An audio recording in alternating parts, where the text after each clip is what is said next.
Dasar dan produktiviti. Anda selalu mendengar dasar-dasar ekonomi negara serta negeri mensasarkan hasil peningkatan keluaran dalam negara kasar KDNK, peningkatan ekspor, peningkatan pelaburan serta peningkatan peluang pekerjaan. Hasil-hasil ini juga dikaitkan dengan peningkatan taraf kehidupan rakyat. Adakah dasar-dasar sebegini sesuai atau sebaliknya? Apakah pandangan anda? Adakah anda sering mendengar dasar-dasar ekonomi turut menyatakan sasaran peningkatan produktiviti industri, negeri dan negara? Sebagai contoh, penambahan KDNK yang merupakan output negara adalah kurang sesuai sekiranya melibatkan penambahan input yang lebih besar. Ini bermakna kadar output terhasil berbanding input adalah semakin mengecil atau dalam andaian mudah, produktiviti menurun walaupun KDNK bertambah. Dalam setiap dasar-dasar ekonomi, perlulah diberi perhatian dalam mengupayakan peningkatan kecekapan atau produktiviti untuk menukar sumber input yang terdiri dari tenaga kerja serta modal ke produk dan perkhidmatan. Sebagai contoh, dalam proses penghilangan, dasar-dasar perlu terarah untuk menyokong peningkatan kemahiran pekerja untuk menghasilkan output yang lebih besar jika sumber input semasa dikekalkan atau berkurangan. Organisasi perlu digalakkan membuat inovasi, terutamanya dengan penggunaan teknologi yang dapat membantu meningkatkan produktiviti. Pengurangan kos, penghasilan produk yang lebih berkualiti serta dapat dijual dengan nilai yang lebih tinggi dengan menembusi pasaran yang lebih baik perlu diberi perhatian. Secara ringkas, penggubal dasar perlulah memberi perhatian kepada peningkatan produktiviti. Sasaran peningkatan produktiviti untuk satu tempoh perlulah ditetapkan dan dipantau secara berkala. Pematuhan peraturan-peraturan dan pelaksanaan insentif-insentif yang boleh membantu peningkatan produktiviti mestilah dipermudahkan. Jika ini berjaya kita lakukan, sudah pasti peningkatan taraf dan kualiti kehidupan rakyat Malaysia yang kita impikan bakal menjadi kenyataan. Anda boleh memastikan kita, organisasi, negeri dan negara Malaysia lebih produktif. Pesanan ini dibawa oleh Perbadanan Produktiviti Malaysia.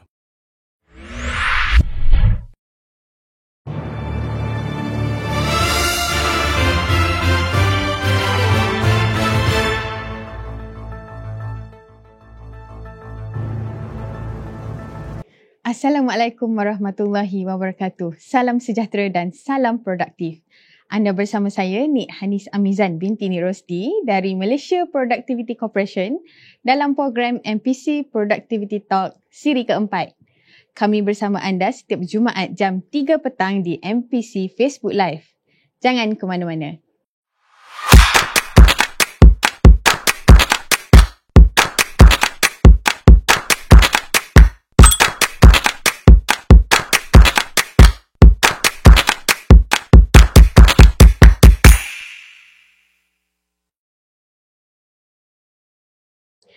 Baiklah, pada hari ini saya bawakan anda topik The Road Ahead with Industry Forward 2022. Kita akan bersama-sama mendengar pandangan dari tetamu jemputan kita pada hari ini iaitu Puan Safniwati Jasri, Timbalan Pengarah, Bahagian Kecemerlangan Pembangunan Organisasi MPC serta Puan Rosita Hamzah, Pengurus Strategic Collaboration and Development Per2. Terima kasih Puan Safniwati serta Puan Rosita kerana bersama-sama memeriahkan rancangan MPC Productivity Talk siri keempat bagi tahun ini. Kita melihat tahun 2020 dan sebahagian besar tahun 2021 sebagai tempoh yang sangat mencabar, terutamanya dalam sektor pembuatan dan perkhidmatan kerana pandemik COVID-19. Alhamdulillah, dengan kerja keras yang dilakukan oleh semua, kita berjaya mengharungi tempoh tersebut dan kini kita di tahun 2022 adalah masa untuk bertindak seiring dengan perkembangan revolusi perindustrian keempat atau Industry Revolution 4.0. Untuk itu, bersama-sama saya pada hari ini, kita akan mengupas dengan lebih lanjut berkaitan The Road Ahead with Industry Forward 2022. Terima kasih Puan Safniwati serta Puan Rosita kerana sudi hadir dalam MPC Productivity Talk siri keempat bagi tahun 2022. Baiklah Puan Saf. Okey, istilah industri revolusi 4.0 telah menjadi sesuatu yang tidak asing lagi kepada kita. Ianya menjadi satu topik yang sering diperkatakan. Apabila kita bercakap mengenai industri revolusi 4.0, kita tidak boleh lari daripada program kesediaan Industry Forward. Baiklah, selaku Sekretariat untuk Industry Forward Readiness Assessment, boleh Puan ceritakan sedikit mengenai program ini? Silakan Puan. Okay. Terima kasih Anis.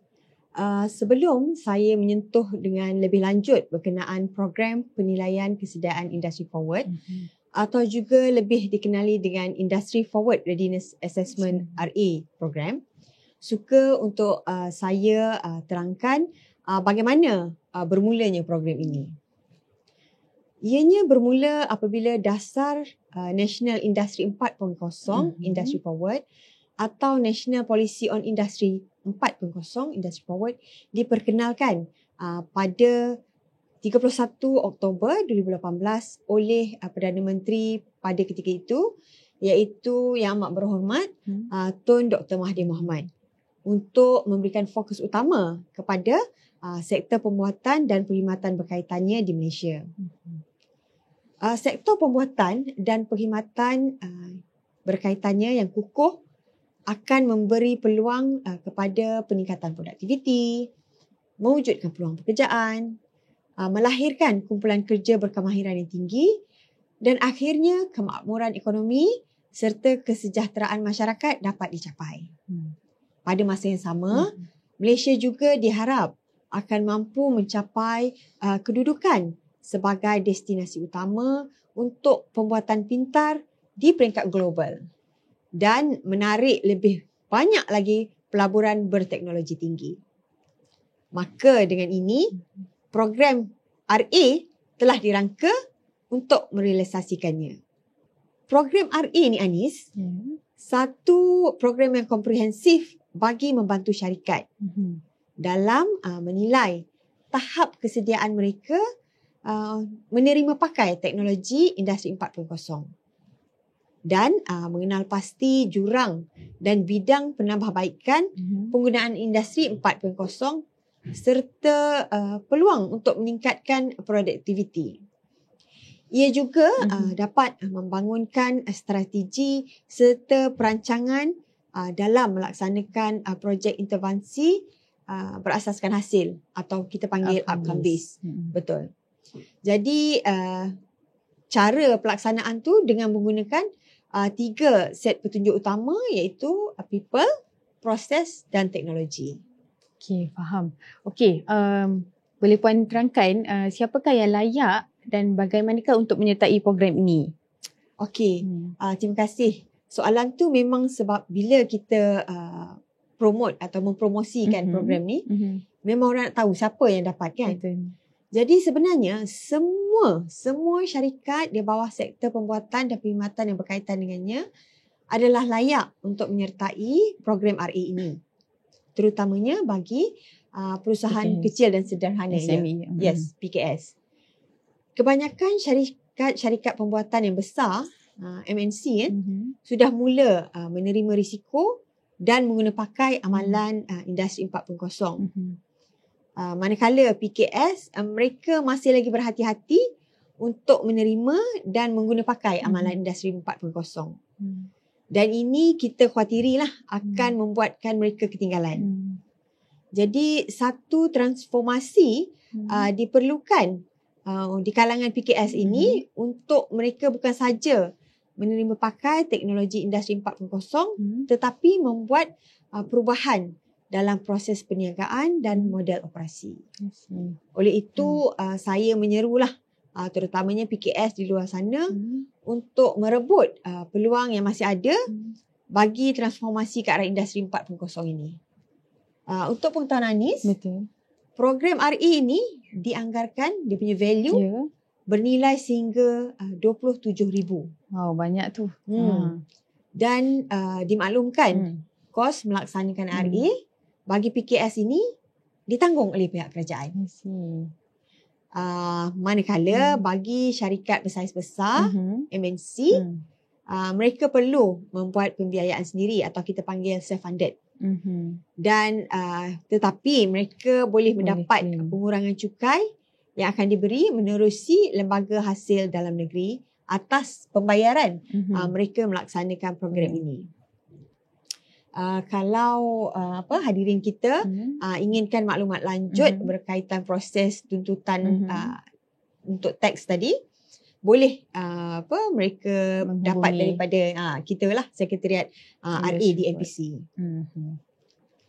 Manakala pada masa yang sama, kalau syarikat-syarikat ingin menyertai program RA ini, untuk mereka untuk mendaftar, mereka boleh melawat laman sesawang MITI di www.miti.gov.my dan klik pada section transformasi industry forward. I see. Okay. Agaknya kita boleh fahamkan, dia just straightforward. Okay, jadi apakah peranan NPC dalam membantu merealisasikan program RA ni, Puan? Untuk memastikan industri di Malaysia, terutamanya dalam sektor pembuatan dan perkhidmatan berkaitannya, mendapat informasi mengenai program RA ini, satu program outreach yang mana kita gunakan dia punya tagline, The Road Ahead with Industry Forward 2022 telah dirangka dengan kolaborasi bersama MITI, MIDA, Sirim Berhad, Federation of Malaysian Manufacturer atau FMM, dan SME Association of Malaysia di seluruh Malaysia lah. Dan untuk makluman semua juga, sesi outreach yang pertama akan kita buat, akan bermula pada 17 Februari di Perak. Okay, jadi sesi ni juga outreach ni kita mensasarkan 5 sektor utama, iaitu electrical dan elektronik, machinery dan equipment, chemical, medical devices dan aerospace. Walau bagaimanapun, sektor-sektor lain masih boleh memohon dan insyaAllah diterima. Satu lagi Anis, bagi memastikan syarikat-syarikat yang melaksanakan program RA ini mendapat penilaian yang tepat dan telus, kita ada melantik badan penilai. Untuk badan penilai tersebut perlu menjalani latihan RA. Okey, dia merupakan agensi, badan penilai merupakan agensi yang telah dilantik untuk membuat penilaian RA kepada syarikat. Boleh saya tahu ke agensi mana yang terlibat? Okey, untuk pada tahun ni kita telah lantik 8 badan penilai, yang mana di antaranya kita ada Sirim Berhad, Malaysia Automotive Robotic and IoT Institute, itu MARI. Kita ada Respect Business and Advanced Technology Solutions Sdn Bhd. Yang keempat, kita ada Tufsud Malaysia Sdn Bhd. Kelima, YNY Technology Sdn Bhd. Yang keenam, Intertech Certification International Sdn Bhd. Ketujuh, WSP Engineering Malaysia Sdn Bhd. Dan yang ke-8, Yokogawa Control Malaysia Sdn Bhd. Jadi 8 ni lah Anis yang kita telah lantik. Itu dia 8 syarikat yang dilantik. Kita panggil dia badan penilai. Badan penilai sebagai badan penilai. Seterusnya kan, apakah kelebihan untuk syarikat-syarikat yang telah melaksanakan ataupun yang terlibat dengan program penilaian kesediaan industri forward ni, Puan Saf? Program RA ni actually adalah untuk melihat jurang syarikat ke arah industri 4.0 serta penambahbaikan yang diperlukan bagi melaksanakan ke arah industri 4.0 tadi.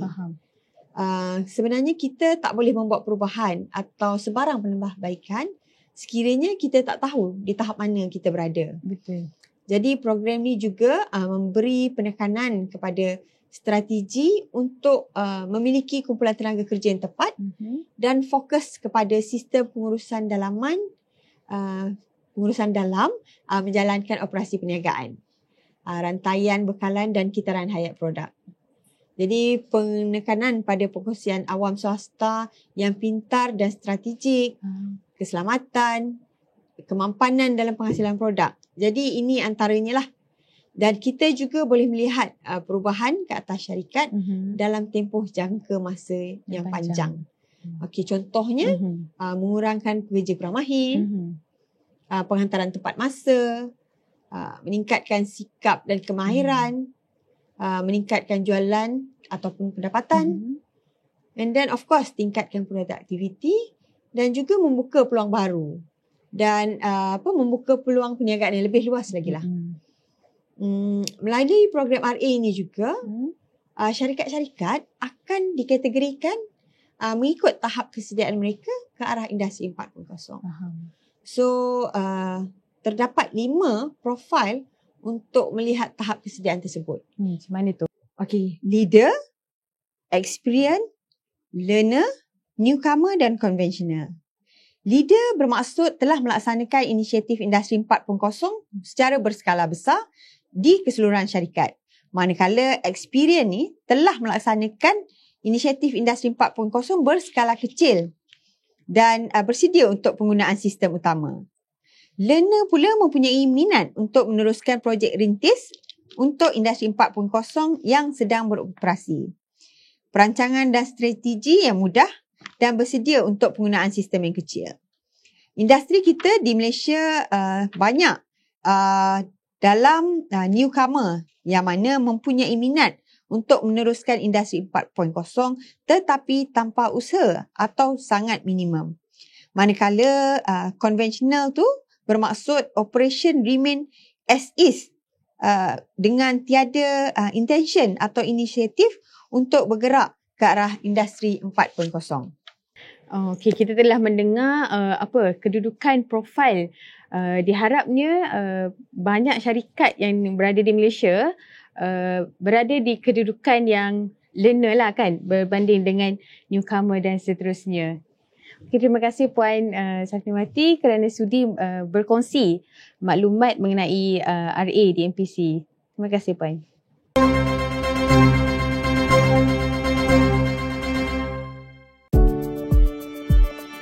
What we do makes us who we are, and who we are is born from a very simple truth.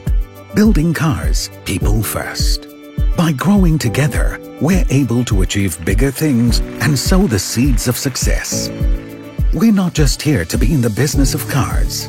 We're here to transform it. Our transformation journey began with the introduction of Malaysia's first EEV certified manufacturing plant. Its high automation rate and focus on global standard quality help to prevent defect outflow. PGMSB is state-of-the-art yet eco-friendly. We invested heavily in raising our outlet standard to create a pleasant experience for you. Other milestones in our second transformation journey include the rise of Perodua's design capabilities and more green initiatives to drive a sustainable future for all. We've built icons and made mobility possible for all Malaysians. But the era of transformation is about to take a big leap forward. Perodua Smart Build is a blueprint to create a sustainable automotive ecosystem that will carry Perodua, the industry and the country into the future. It sets aside limits to bring everyone in the Perodua family towards greater globalization. Our latest transformation starts with a strong foundation to spring from: our people. What we've learned about Malaysians, we're able to inspire, add to our global partners' expertise. By sharing what we know, we're able to achieve so much more. Collaborating and sharing global best practices with our dealers and vendors further improve customer satisfaction. Together, we're able to go beyond. New thinking, new technology, new ways of building cars. Our future products will be aligned with global trends and go beyond what you've come to expect from a compact car. Beyond a new wave of products, the Perodua Smart Build Transformation Blueprint will shape the automotive industry of the nation and the region. We are here to make Malaysia a regional leader in automotive manufacturing and engineering. The Perodua of tomorrow starts now.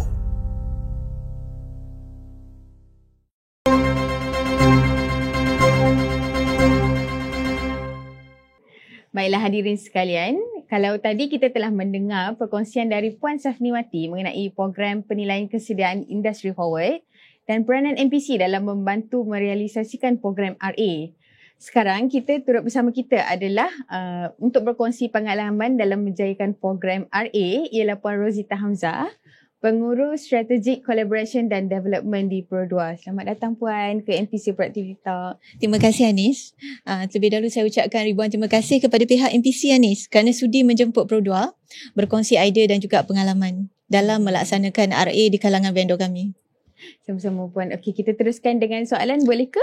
Tak ada masalah. Alright, okay. Soalan saya yang pertama adalah boleh Puan Rosita terangkan bagaimana Pro2 boleh melibatkan diri dalam program RA ini dan peranan Pro2 dalam konteks Industry Forward. Silakan Puan. Okey, terima kasih Anis atas soalan tersebut.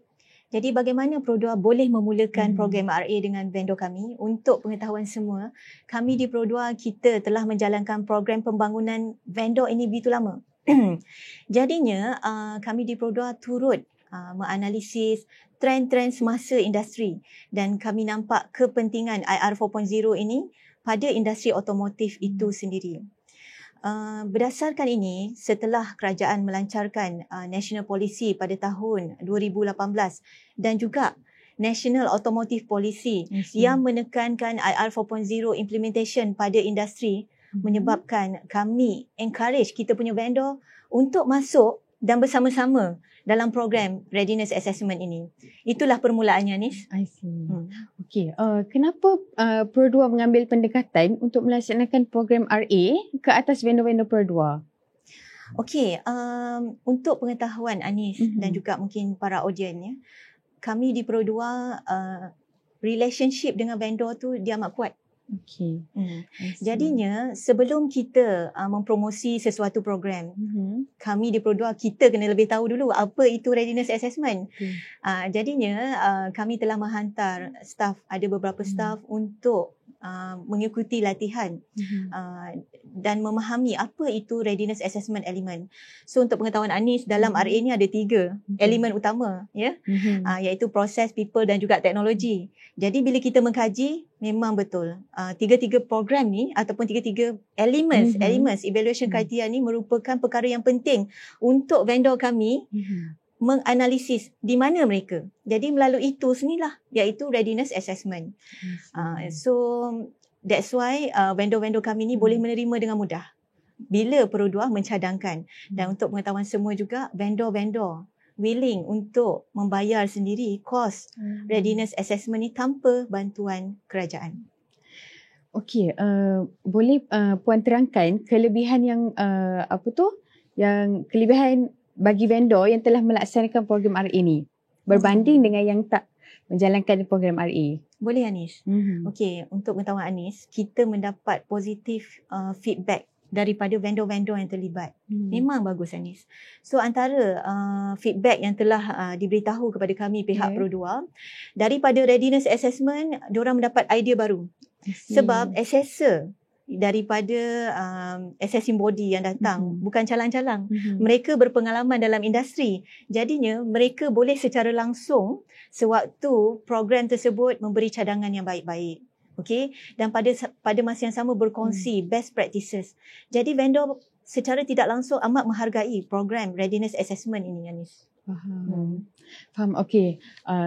Mungkin soalan terakhir untuk Puan. Okey, apakah harapan Puan dan hala tuju iaitu what's next setelah melaksanakan program RA kepada vendor Pro2 dan implikasi kepada Pro2 khususnya dan vendor secara amnya? Silakan, kami Puan. di Pro2 kita sangat mengutamakan ekosistem. Jadinya vendor adalah business partner, ya, yang bukan saja kami amat titik beratkan, tetapi juga bersusah bersama-sama lah, Anis. Ya? Terutama pasca COVID dan sebagainya, dan baru-baru ini ada antara vendor kita yang telah dilanda musibah banjir. Jadinya pada masa yang sama, inisiatif digitalisation ni sangat memberi makna lah kepada mereka. Dan untuk kami di Pro2, fasa ini kami ingin melahirkan model vendor yang dapat mengaplikasikan IR 4.0 teknologi dan secara tidak langsung dapat berkongsi pengalaman, knowledge sharing kepada semua. Maksudnya bukan setakat kepada vendor-vendor lain di bawah industri otomotif tetapi juga open kepada semua industri. Jadinya untuk batch yang pertama adalah sebanyak 3 vendor telah terlibat secara langsung dan insya-Allah dalam masa 3 tahun lagi mereka akan menjadi model vendor untuk IR 4.0. Wow, insya-Allah. Kita doakan sama-sama yang semua yang terhebatlah untuk merealisasikan model ini insya-Allah ni. Alright. Baiklah Puan, sikit je nasihat kepada industri di luar sana mengenai kepentingan pelaksanaan REA ini. Silakan Puan. Okey, kepada pemain industri di luar sana, IR 4.0 ini bukan lagi pilihan. Tetapi ia mestilah dilaksanakan secepat yang mungkin dan mulakannya dengan readiness assessment. Itu saja ni. Okey. Baiklah, terima kasih Puan atas kesudian menyampaikan nasihat ataupun sokongan yang padu bagi mewakili pihak Perdua. Semoga Perdua terus maju dan berdiri teguh. Terima kasih Puan. Amin ya rabbal alamin. Terima kasih banyak-banyak kepada MPC. Baiklah, kita telah pun sampai ke penghujung rancangan. Diharapkan perkongsian dari kedua-dua penceramah kita sebentar tadi memberi manfaat kepada kita semua. Jumpa lagi pada minggu hadapan di hari dan waktu yang sama, Jumaat jam 3 petang. Stay safe, kekal positif, kekal produktif.